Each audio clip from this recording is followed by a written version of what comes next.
আলহামদুলিল্লাহ রাব্বিল আলামিন ওয়াসসালাতু ওয়াসসালামু আলা সাইয়্যিদিল আমবিয়াই ওয়াল মুরসালিন ওয়া আলা আলিহি ওয়া আসহাবিহি আজমাইন। বছরের চাকা ঘুরে আমাদের কাছে আবারও আসছে জিলহজ, একটি হারাম মাস। এই মাসে আমাদের জন্য যে করণীয় রয়েছে তার মধ্যে গুরুত্বপূর্ণ কাজ হলো কোরবানি করা। আরবিতে যাকে বলা হয় উদহিয়া। কোরবানি কি, কেন করব?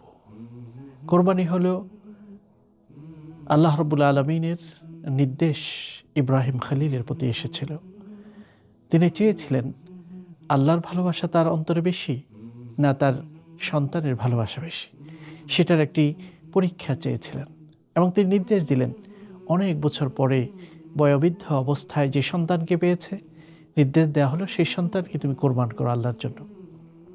তিনি প্রস্তুত, তিনি প্রমাণ করেছেন সকল প্রস্তুতি সম্পূর্ণ করার মাধ্যমে আল্লাহই তার কাছে প্রিয় সন্তানের চেয়ে।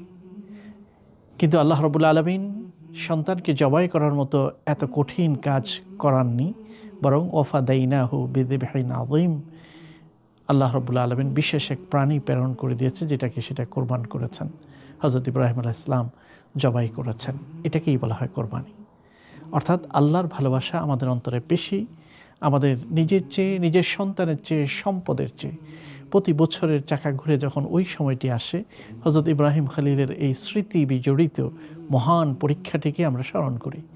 আর সেই জন্য আমরাও এখন পশু কোরবানি করি। তাহলে কোরবানি মানে হচ্ছে, আরবিতে কোরবান শব্দের অর্থ হচ্ছে নৈকট্য। আমরা এই কাজটিকে বলি কোরবানি, অর্থাৎ আত্মত্যাগের মাধ্যমে আমরা আল্লাহর নৈকট্য অর্জন করার চেষ্টা করি। আরবিতে এটাকে উদহিয়া বলা হয়, কারণ এই জবাইটা করতে হয় মিড মর্নিং, অর্থাৎ সূর্য উঠে যাওয়ার পরে, সালাতুল ঈদ আদায়ের পরে। আর ওই সময়টার নাম হলো দোহা। আর সেই সময়ে যেহেতু এটা করা হয়, এই কারণে এটাকে উদহিয়া বলা হয়।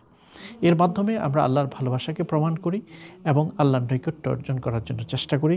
আমরা প্রতিটি পরিবারের পক্ষ থেকে, স্বাবলম্বীর পক্ষ থেকে একটি করে পশু কোরবানির মাধ্যমে আমরা আল্লাহ রাব্বুল আলামিনের সান্নিধ্য অর্জন করার চেষ্টা করি এবং নিজেরও খাওয়া দাওয়া করি এবং পাশাপাশি অন্যদেরকে খাবার উপহার দিয়ে থাকি।